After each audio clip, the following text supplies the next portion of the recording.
Học truyền đấy. Hôm nay em nói chuyện đấy. Em nói chuyện với gì đi? Ca ơi.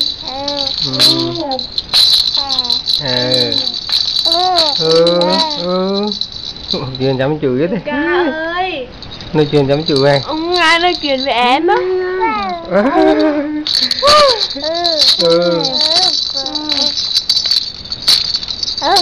Dạ dạ. Lăng đừng là đi chắc em lại.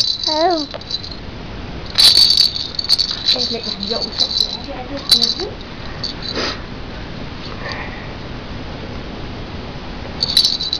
Bạn chú cá thân mẹ. Bạn chú cá thân mẹ.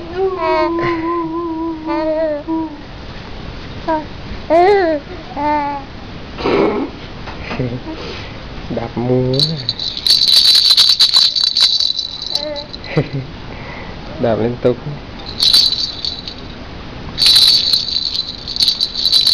Mình gấu này, mình gấu của em này. Đi nhỏ này. Mình gấu của em.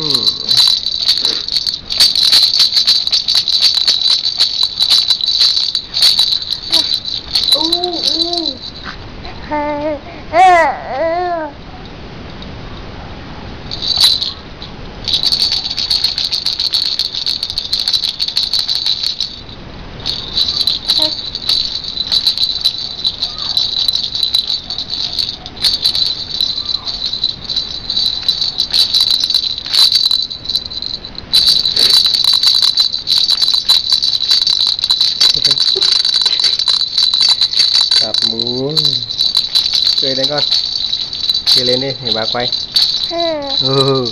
Cười lên. Ôi giời, đạp đấy, đạp phần cười đấy. Cười đi, Trần Bì cười rồi đó.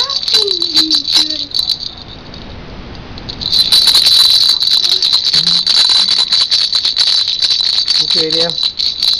Cười đi.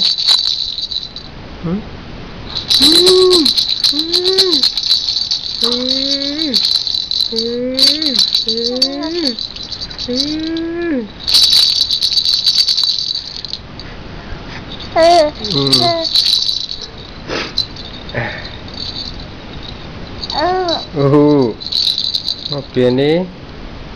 Học truyền đi. Cười đi.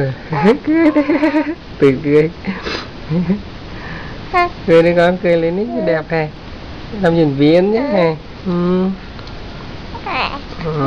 Đạp. Đạp trúng như trúng đánh ha. Rinh ha. Siêu thật á. Con đạp tiếp đi. Con lật ba coi kìa mà. Ui trời đạp đi. Cái thằng liên hoan cửa kìa con. Con chơi liên hoan cửa kìa.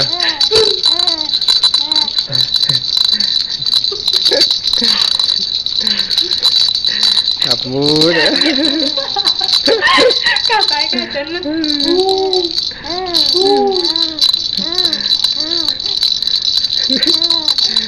Thấy chân nó đạp múa rồi con.